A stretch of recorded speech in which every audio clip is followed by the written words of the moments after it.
The Enchanted April by Elizabeth von Arnim. Chapter 16. And so the second week began, and all was harmony. The arrival of Mr.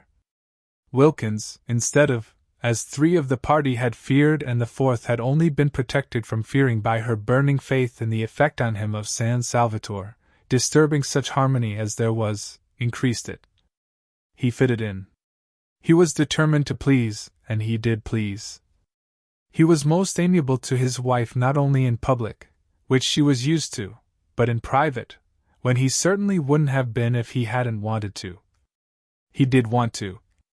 He was so much obliged to her, so much pleased with her, for making him acquainted with Lady Caroline, that he felt really fond of her.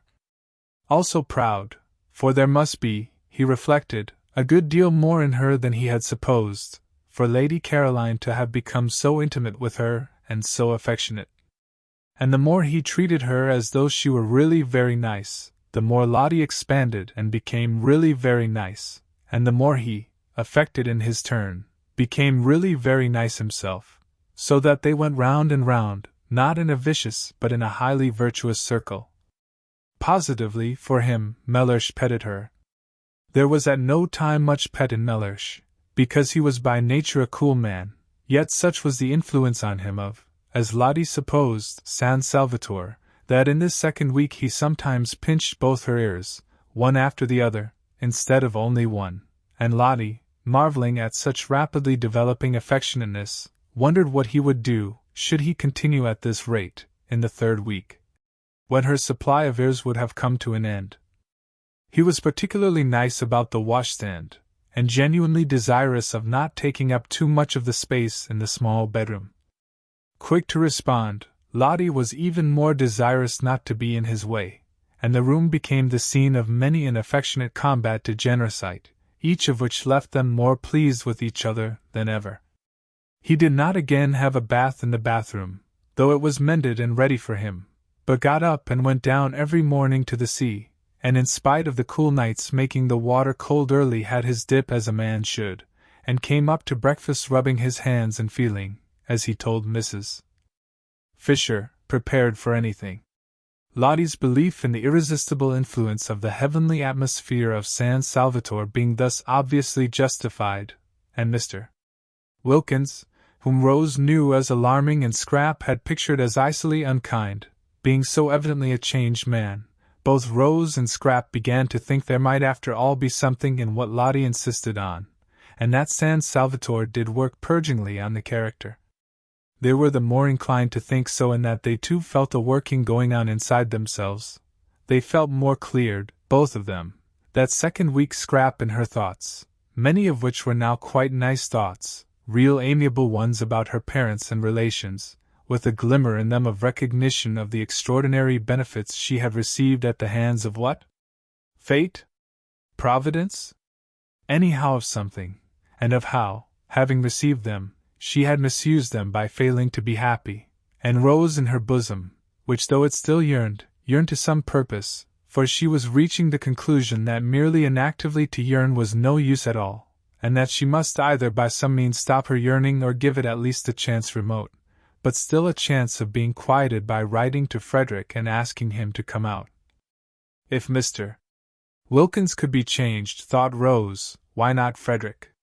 How wonderful it would be, how too wonderful, if the place worked on him too and were able to make them even a little understand each other, even a little be friends. Rose, so far had loosening and disintegration gone on in her character, now was beginning to think her obstinate straight-lacedness about his books and her austere absorption in good works had been foolish and perhaps even wrong. He was her husband, and she had frightened him away. She had frightened love away, precious love, and that couldn't be good.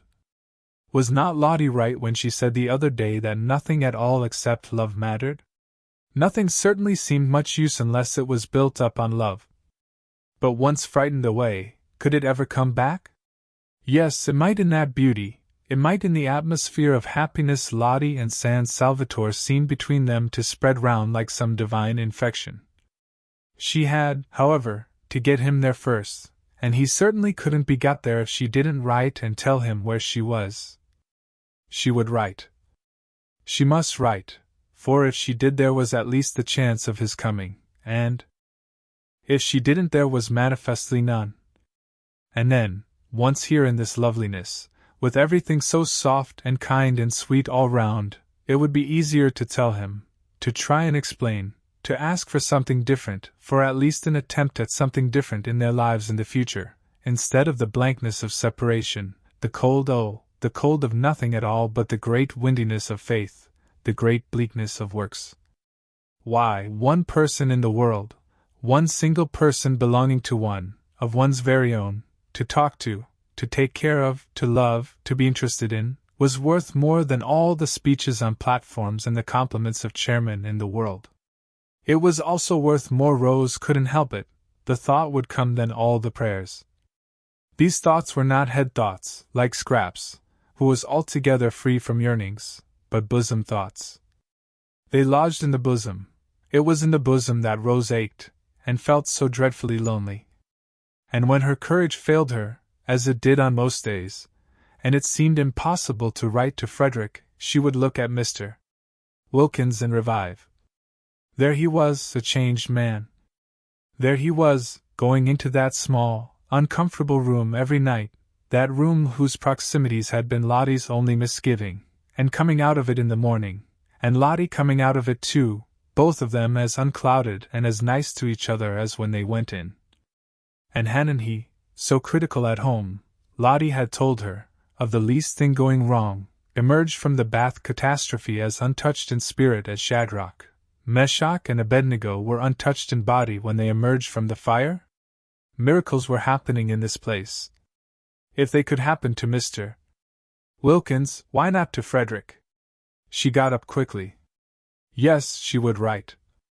She would go and write to him at once. But suppose she paused. Suppose he didn't answer. Suppose he didn't even answer. And she sat down again to think a little longer. In these hesitations did Rose spend most of the second week. Then there was Mrs. Fisher. Her restlessness increased that second week. It increased to such an extent that she might just as well not have had her private sitting room at all, for she could no longer sit. Not for 10 minutes together could Mrs. Fisher sit. And added to the restlessness, as the days of the second week proceeded on their way, she had a curious sensation, which worried her, of rising sap. She knew the feeling, because she had sometimes had it in childhood in specially swift springs, when the lilacs and the syringes seemed to rush out into blossom in a single night, but it was strange to have it again after over 50 years. She would have liked to remark on the sensation to someone, but she was ashamed. It was such an absurd sensation at her age. Yet oftener and oftener, and every day more and more, did Mrs. Fisher have a ridiculous feeling as if she were presently going to burgeon. Sternly she tried to frown the unseemly sensation down. Burgeon, indeed. She had heard of dried staffs, pieces of mere dead wood, suddenly putting forth fresh leaves, but only in legend. She was not in legend. She knew perfectly what was due to herself. Dignity demanded that she should have nothing to do with fresh leaves at her age, and yet there it was the feeling that presently, that at any moment now, she might crop out all green. Mrs. Fisher was upset. There were many things she disliked more than anything else, and one was when the elderly imagined they felt young and behaved accordingly. Of course they only imagined it, they were only deceiving themselves, but how deplorable were the results.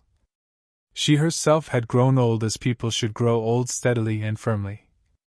No interruptions, no belated afterglows and spasmodic returns.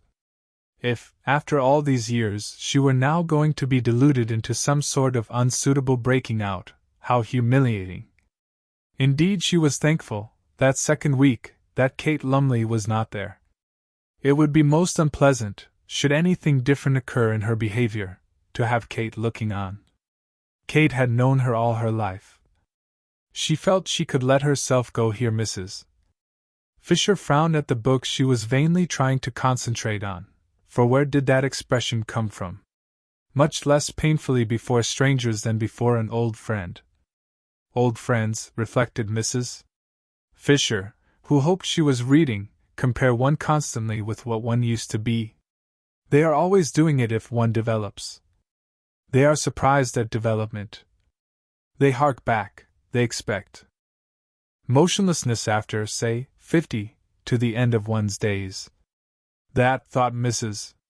Fisher, her eyes going steadily line by line down the page and not a word of it getting through into her consciousness, is foolish of friends.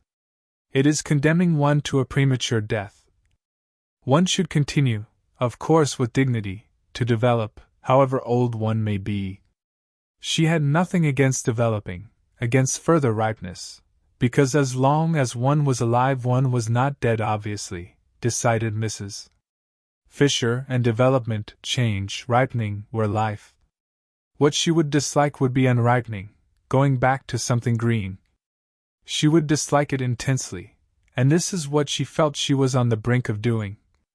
Naturally it made her very uneasy, and only in constant movement could she find distraction. Increasingly restless and no longer able to confine herself to her battlements, she wandered more and more frequently, and also aimlessly, in and out of the top garden, to the growing surprise of Scrap, especially when she found that all Mrs. Fisher did was to stare for a few minutes at the view, pick a few dead leaves off the rose bushes, and go away again. In Mr. Wilkins's conversation she found temporary relief. But though he joined her whenever he could he was not always there, for he spread his attentions judiciously among the three ladies, and when he was somewhere else she had to face and manage her thoughts as best she could by herself. Perhaps it was the excess of light and color at San Salvatore which made every other place seem dark and black, and Prince of Wales Terrace did seem a very dark black spot to have to go back to a dark, narrow street, and her house dark and narrow as the street, with nothing really living or young in it. The goldfish could hardly be called living, or at most not more than half living, and were certainly not young, and except for them there were only the maids, and they were dusty old things. Dusty old things. Mrs. Fisher paused in her thoughts, arrested by the strange expression. Where had it come from? How was it possible for it to come at all? It might have been one of Mrs. Wilkins's, in its levity, its almost slang. Perhaps it was one of hers, and she had heard her say it and unconsciously caught it from her. If so, this was both serious and disgusting. That the foolish creature should penetrate into Mrs. Fisher's very mind and establish her personality there, the personality which was still, in spite of the harmony apparently existing between her and her intelligent husband, so alien to Mrs. Fisher's own, so far removed from what she understood and liked, and infect her with her undesirable phrases, was most disturbing. Never in her life before had such a sentence come into Mrs. Fisher's head. Never in her life before had she thought of her maids, or of anybody else, as dusty old things. Her maids were not dusty old things. They were most respectable, neat women, who were allowed the use of the bathroom every Saturday night. Elderly, certainly, but then so was she, so was her house, so was her furniture, so were her goldfish. They were all elderly, as they should be, together. But there was a great difference between being elderly and being a dusty old thing. How true it was what Ruskin said, that evil communications corrupt good manners. But did Ruskin say it? On second thoughts she was not sure, but it was just the sort of thing he would have said if he had said it, and in any case it was true. Merely hearing Mrs. Wilkins's evil communications at meals she did not listen, she avoided listening, yet it was evident she had heard those communications which, in that they so often were at once vulgar, indelicate and profane, and always, she was sorry to say, laughed at by Lady Caroline, must be classed as evil, was spoiling her own mental manners. Soon she might not only think but say. How terrible that would be! If that were the form her breaking out was going to take, the form of unseemly speech, Mrs. Fisher was afraid she would hardly with any degree of composure be able to bear it. At this stage, Mrs. Fisher wished more than ever that she were able to talk over her strange feelings with someone who would understand. There was, however, no one who would understand except Mrs. Wilkins herself. She would know at once, Mrs. Fisher was sure, what she felt like. But this was impossible. It would be as abject as begging the very microbe that was infecting one for protection against its disease. She continued, accordingly, to bear her sensations in silence, and was driven by them into that frequent aimless appearing in the top garden which presently roused even Scrap's attention. Scrap had noticed it, and vaguely wondered at it, for some time before Mr. Wilkins inquired of her one morning as he arranged her cushions for her. He had established the daily assisting of Lady Caroline into her chair as his special privilege, whether there was anything the matter with Mrs. Fisher. At that moment Mrs. Fisher was standing by the eastern parapet, shading her eyes and carefully scrutinizing the distant white houses of Mazago. They could see her through the branches of the daphnes. "I don't know," said Scrap. "She is a lady, I take it," said Mr. Wilkins. "Who would be unlikely to have anything on her mind?" "I should imagine so," said Scrap, smiling. "If she has, and her restlessness appears to suggest it, I should be more than glad to assist her with advice. I am sure you would be most kind. Of course she has her own legal adviser, but he is not on the spot. I am, and a lawyer on the spot," said Mr. Wilkins, who endeavored to make his conversation when he talked to Lady Caroline light, aware that one must be light with young ladies. "Is worth two, and we won't be ordinary and complete the proverb, but say London. You should ask her. Ask her if she needs assistance? Would you advise it? Would it not be a little delicate to touch on such a question, the question whether or no a lady has something on her mind? Perhaps she will tell you if you go and talk to her. I think it must be lonely to be Mrs. Fisher. You are all thoughtfulness and consideration," declared Mr. Wilkins, wishing, for the first time in his life, that he were a foreigner so that he might respectfully kiss her hand on withdrawing to go obediently and relieve Mrs. Fisher's loneliness. It was wonderful what a variety of exits from her corner Scrap contrived for Mr. Wilkins. Each morning she found a different one, which sent him off pleased after he had arranged her cushions for her. She allowed him to arrange the cushions because she instantly had discovered, the very first 5 minutes of the very first evening, that her fears lest he should cling to her and stare in dreadful admiration were baseless. Mr. Wilkins did not admire like that. It was not only, she instinctively felt, not in him, but if it had been he would not have dared to in her case. He was all respectfulness. She could direct his movements in regard to herself with the raising of an eyelash. His one concern was to obey. She had been prepared to like him if he would only be so obliging as not to admire her, and she did like him. She did not forget his moving defenselessness the first morning in his towel, and he amused her, and he was kind to Lottie. It is true she liked him most when he wasn't there, but then she usually liked everybody most when they weren't there. Certainly he did seem to be one of those men, rare in her experience, who never looked at a woman from the predatory angle. The comfort of this, the simplification it brought into the relations of the party, was immense. From this point of view Mr. Wilkins was simply ideal. He was unique and precious. Whenever she thought of him, and was perhaps inclined to dwell on the aspects of him that were a little boring, she remembered this and murmured, "But what a treasure!" Indeed it was Mr. Wilkins's one aim during his stay at San Salvatore to be a treasure. At all costs the 3 ladies who were not his wife must like him, and trust him. Then presently when trouble arose in their lives, and in what lives did not trouble sooner or later arise, they would recollect how reliable he was and how sympathetic, and turn to him for advice. Ladies with something on their minds were exactly what he wanted.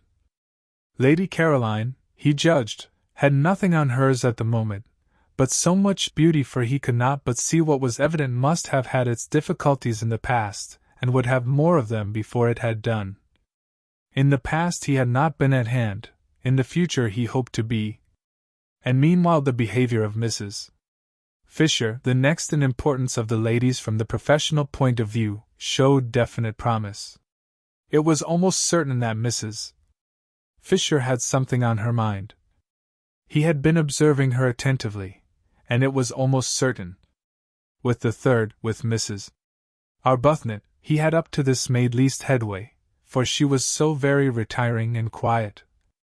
But might not this very retiringness, this tendency to avoid the others and spend her time alone, indicate that she too was troubled? If so, he was her man. He would cultivate her. He would follow her and sit with her, and encourage her to tell him about herself. Arbuthnot, he understood from Lottie, was a British Museum official, nothing specially important at present, but Mr. Wilkins regarded it as his business to know all sorts and kinds. Besides, there was promotion. Arbuthnot, promoted, might become very much worthwhile. As for Lottie, she was charming. She really had all the qualities he had credited her with during his courtship, and they had been, it appeared, merely in abeyance since. His early impressions of her were now being endorsed by the affection and even admiration Lady Caroline showed for her. Lady Caroline Dester was the last person, he was sure, to be mistaken on such a subject. Her knowledge of the world, her constant association with only the best, must make her quite unerring. Lottie was evidently, then, that which before marriage he had believed her to be. She was valuable. She certainly had been most valuable in introducing him to Lady Caroline and Mrs. Fisher. A man in his profession could be immensely helped by a clever and attractive wife. Why had she not been attractive sooner? Why this sudden flowering? Mr. Wilkins began too to believe there was something peculiar, as Lottie had almost at once informed him, in the atmosphere of San Salvatore. It promoted expansion. It brought out dormant qualities. And feeling more and more pleased, and even charmed, by his wife, and very content with the progress he was making with the two others, and hopeful of progress to be made with the retiring third, Mr. Wilkins could not remember ever having had such an agreeable holiday. The only thing that might perhaps be bettered was the way they would call him Mr. Wilkins. Nobody said Mr.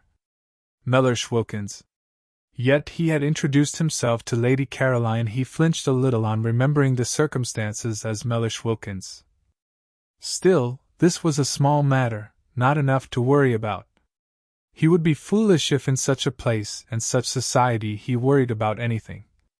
He was not even worrying about what the holiday was costing, and had made up his mind to pay not only his own expenses but his wife's as well, and surprise her at the end by presenting her with her nest egg as intact as when she started, and just the knowledge that he was preparing a happy surprise for her made him feel warmer than ever towards her. In fact, Mr. Wilkins, who had begun by being consciously and according to plan on his best behavior, remained on it unconsciously, and with no effort at all. And meanwhile the beautiful golden days were dropping gently from the second week one by one, equal in beauty with those of the first, and the scent of beanfields and flower on the hillside behind the village came across to San Salvatore whenever the air moved. In the garden that second week the poet's-eyed narcissus disappeared out the long grass at the edge of the zigzag path, and wild gladiolus, slender and rose-colored, came in their stead. White pinks bloomed in the borders, filing the whole place with their smoky sweet smell, and a bush nobody had noticed burst into glory and fragrance, and it was a purple lilac bush. Such a jumble of spring and summer was not to be believed in, except by those who dwelt in those gardens. Everything seemed to be out together, all the things crowded into 1 month which in England are spread penuriously over 6. Even primroses were found one day by Mrs.